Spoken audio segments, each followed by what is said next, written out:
Are Treasuries and the dollar in danger? And if yes, are gold and Bitcoin really the new safe haven investments? Hello, Diamond NestEgg members, super savers, and course fans. I hope you're healthy and well, and welcome back to our weekly update. So, Friday was a turbulent day in the markets. Some traders we know even called it a really, really bad day. And it was not our ongoing government shutdown that was behind the steep drop in equities this time, but a new flare-up of our continuing trade tensions with China. So, one of the questions that we get very often on this channel is, are treasuries still safe? And this week, that question seems to be even more top of mind for some of our Diamond NestEgg regulars, along with this one. Where else can I put my life savings to ride out the storm? And it hasn't helped that both social media and mainstream headlines keep talking about the debasement trade, meaning investors losing trust in the dollar and treasuries as a safe store of value and turning to Bitcoin, gold, and other real assets instead. So, with that in mind, here are the three topics that we'll be covering today. 1. Are treasuries still a safe haven? Or are Bitcoin and gold the new safe haven investments? 2. How do current rates compare for treasuries, agencies, and annuities? And in this section, we'll also have a quick update for you on where things stand with the inflation report that should have been released mid-month, but has now been delayed due to the government shutdown. And we might have some good news there, as well as an update for I-bonds. And 3. What are the predicted yields for the upcoming week's Treasury auctions? So, treasuries, agencies, annuities, Bitcoin, gold, and even a bit of CDs at the end. We've got a lot to cover today. Let's dive in now, folks. Are treasuries still a safe haven? Or are Bitcoin and gold the new safe haven investments? Whenever times get rough and unpredictable in the markets, investors look for safe havens, meaning a place or investment where they can park their money until calm is restored. Traditionally, this has meant that investors would buy gold, which has been trusted as a precious metal since basically forever, and treasuries as the safest and most liquid investment in the world. Now, that basic rule held true on Friday, when President Trump threatened new tariffs on China as our answer to them restricting access to rare earths. The markets mostly reacted as they usually have in such situations. Equity markets fell across the board. The S&P 500 was down 2.71%, and the NASDAQ was down 3.56%. But investors piled into gold and treasuries, bidding up their prices, up 1.38% for gold and up 0.41% for 3 to 7 year treasuries. For treasuries, this also meant that their yields went down. Remember the inverse relationship between price and yield in the bond universe. And we'll talk more about treasury yields later on in the second section of our video. So far, so good then for both gold and treasuries. Both clearly still have their fans that trust them in volatile times and kept buying on Friday, confirming their traditional roles as safe havens.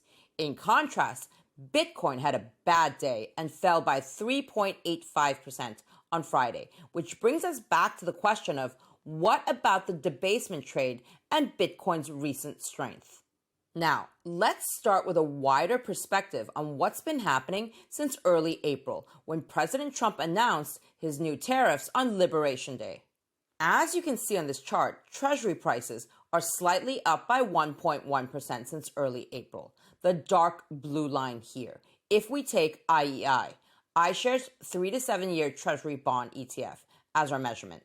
This overall stable development seems to indicate that investors have generally been keeping their trust in treasuries, and we just saw this again on Friday.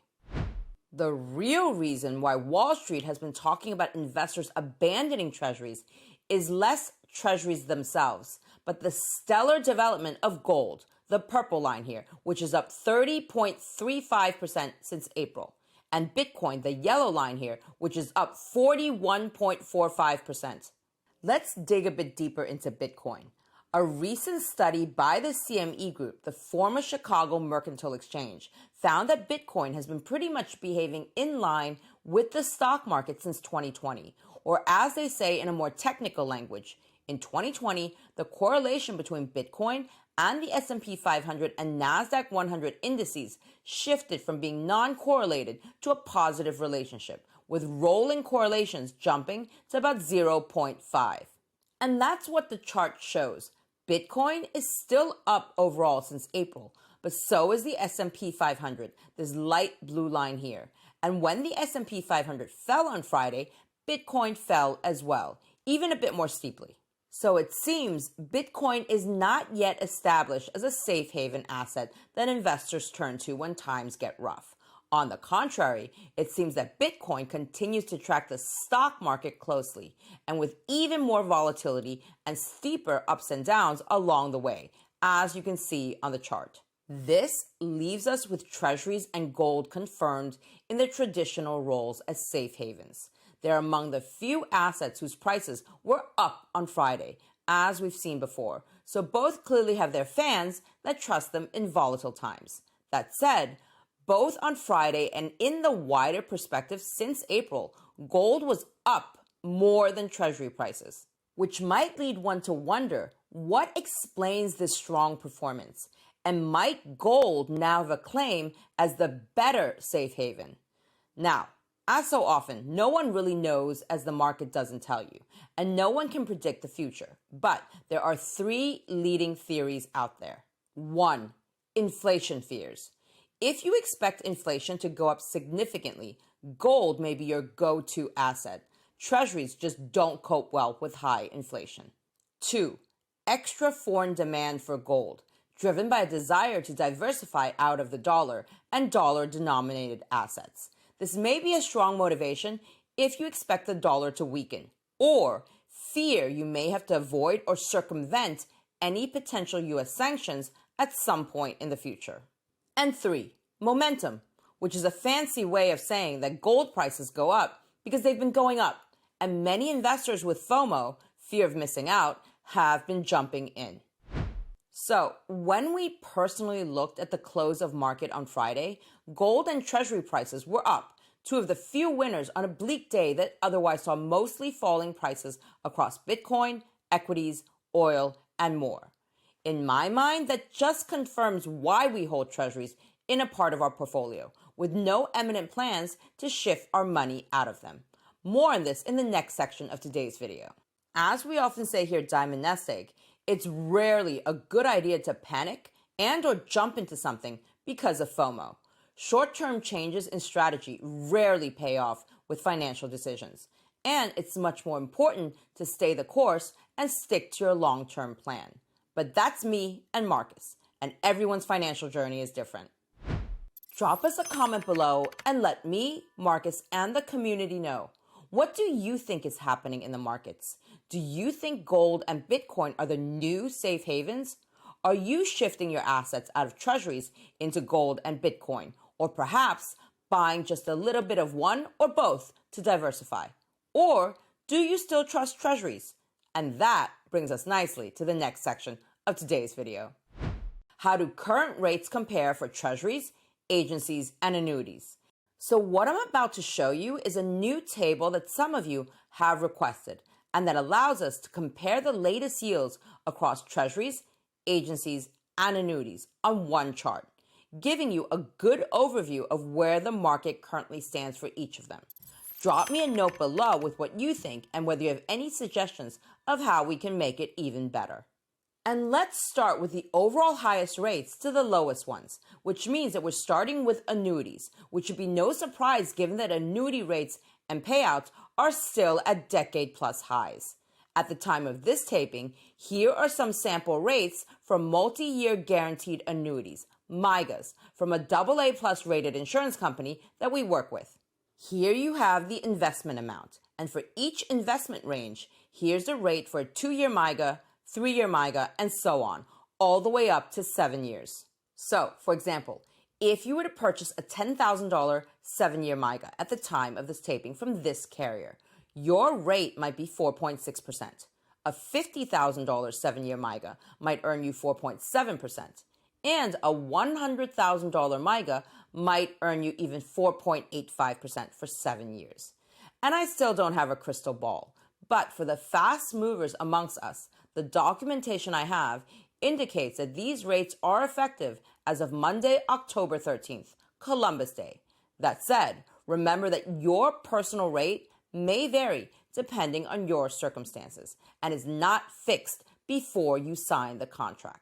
So this 4.85% is down a bit from the 5% from last week. That said, 5% or possibly even slightly higher may still be a possibility depending on your investment amount, annuity term, the insurance company's credit rating, your state of residence, and so on.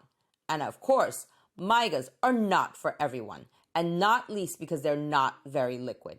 With MYGAs, you can typically only withdraw up to 10% of your investment amount annually without penalty. If you need more cash, you can get it, but you may have to pay significant early withdrawal penalties. Now, let's compare the rates on MYGAs against agencies and treasuries, both of which are more liquid than MYGAs. As you can see, the rates on agency bonds range from as low as 3.57% for a 2-year term up to 4.14% for a 7-year term. And before you ask, yes, these are rates for non-callable agencies, only to make it comparable to MYGAs and treasuries. Callable agencies may show higher rates, but they are not locked in beyond the first possible call date, which is something to be aware of. And the rates on treasuries range from as low as 3.52% for a 2-year term up to 3.83% for a 7-year term. The black sections here indicate the rates for these maturities were not available. And what this table shows is that for a 2-year term and for amounts under $100,000, rates on MYGAs, agencies, and treasuries are pretty comparable. For anything longer than 2 years, the MYGA rates win, and more substantially so the further out you go and the more you invest. But just to remind you, you'll need to be comfortable with the illiquidity of MYGAs if you want to lock in these rates for the long run. So if you've been thinking about annuities either for the higher rates or for the guaranteed lifetime income that they can offer, now may be a good time to reach out to your trusted annuity specialist. Or shoot us an email at jennifer@diamondnestegg.com so that we can connect you with our trusted annuity specialist, because there is no cookie cutter, one-size-fits-all annuity solution. Any annuity you purchase should be customized to your individual circumstances, goals, and expectations and fit properly in your overall portfolio, regardless of size. As Marcus likes to say, annuities come in many different flavors. MYGAs are only one flavor. So flavor 1, MYGAs. MYGAs are fixed annuities that function like tax-deferred CDs. They do not generally offer guaranteed lifetime income at the time of purchase. Basically, you invest a lump sum for a set term, typically 2 to 10 years, and earn a guaranteed interest rate, with the principal returned at maturity. MYGAs offer principal protection and steady growth, but require reinvestment decisions afterward, making them ideal for conservative accumulation in retirement planning. Flavor 2, single premium immediate annuities, or SPIAs. These do convert a one-time payment into an immediate stream of fixed payments, often for life or a fixed period. Unlike MYGAs, they start payouts right away, usually within 30 days. However, they're irrevocable after the 30-day free look period, with no access to principal. Flavor 3, qualified longevity annuity contracts, or QLACs, are another type of annuity which are funded solely with qualified retirement funds, such as IRA or 401k, up to $210,000. Guaranteed lifetime payouts begin at a later age, as late as age 85. This allows a QLAC buyer to lower their required minimum distributions, their RMDs, and defer taxes while managing longevity risk. The core difference between MYGAs, SPIAs, and QLACs lies in purpose.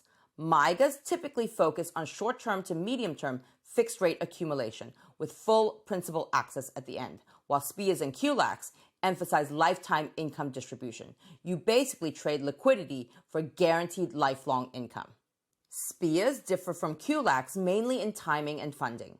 SPIAs provide instant income from any funds and are taxable immediately, whereas QLECs delay income for tax efficiency, using only pre-tax retirement assets to lower RMDs and potentially taxes until the guaranteed payouts start.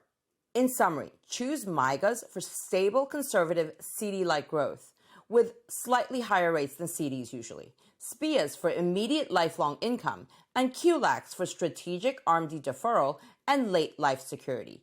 Each suits different life stages, balancing liquidity, taxes, and longevity risks. And we'll be covering another type of annuity next week that may interest those of you who want principal protection with the possibility of a slightly higher return. Again, reach out to us at jennifer@diamondnestegg.com if you'd like to be connected with a trusted annuity specialist to see which of these options might be best suited for you and what the rates could look like while they're at the current levels.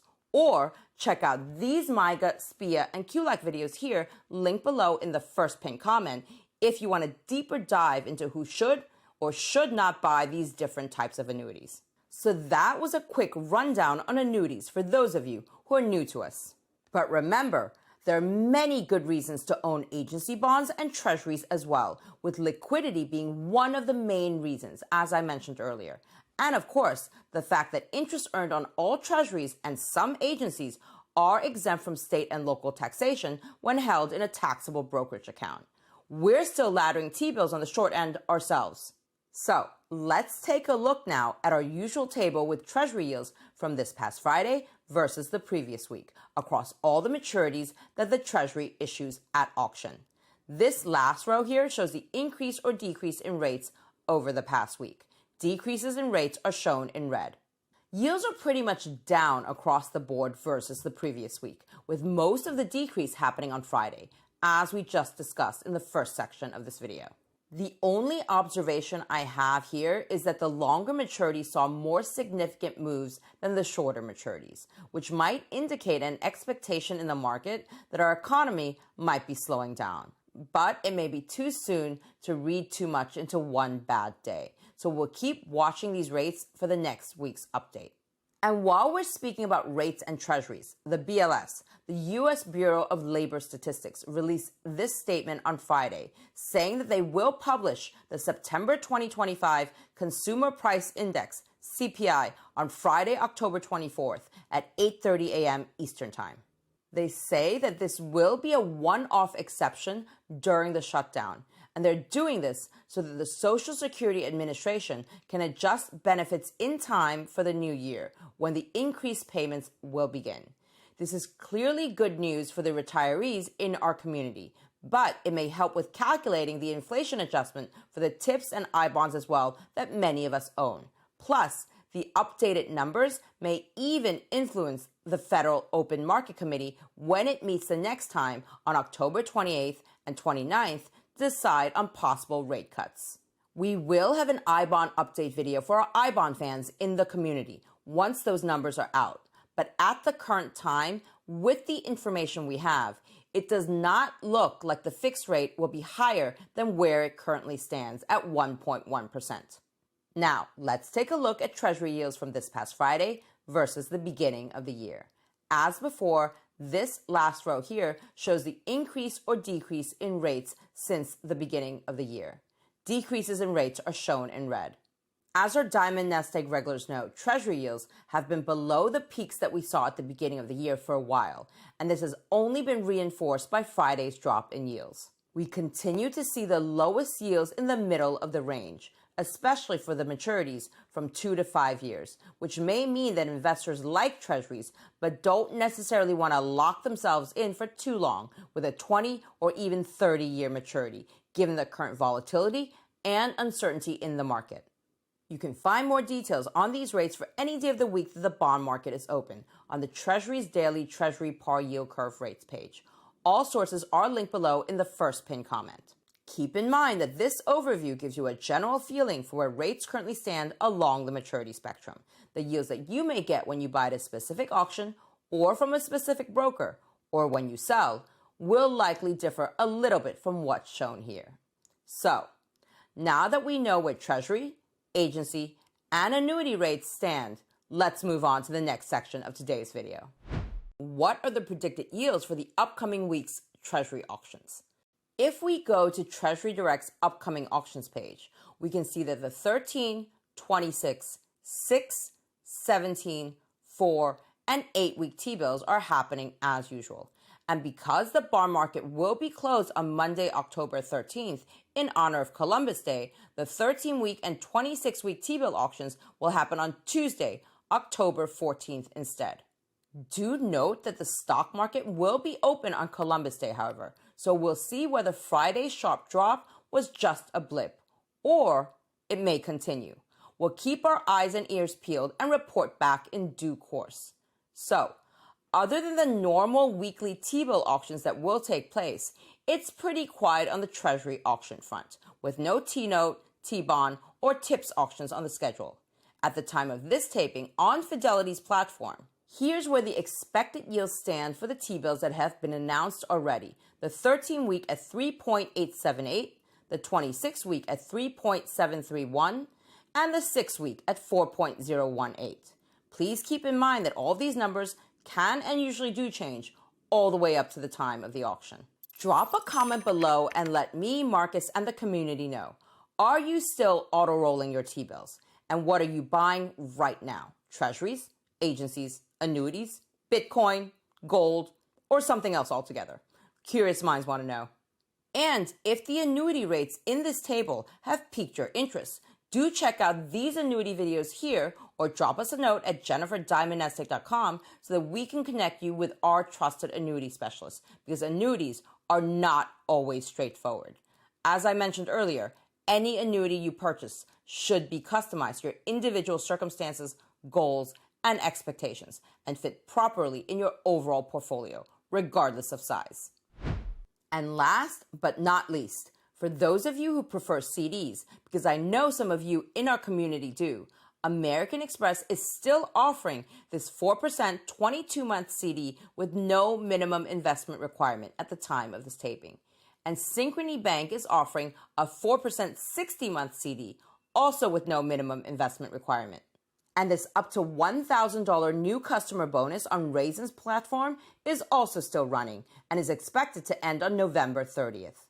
Check out these recent best CD videos here if you want more information on the Raisin offer. Also, do note that interest earned on CDs is fully taxable at the federal, state, and local levels, unlike Treasuries, which are exempt from state and local taxes, as we mentioned earlier. And always remember to stay within the FDIC limits and look out for early withdrawal penalties. All right, members, super savers, and course fans, I hope you enjoyed today's video and learned something new. And see you again very soon with more brand new wealth building content for your financial journey.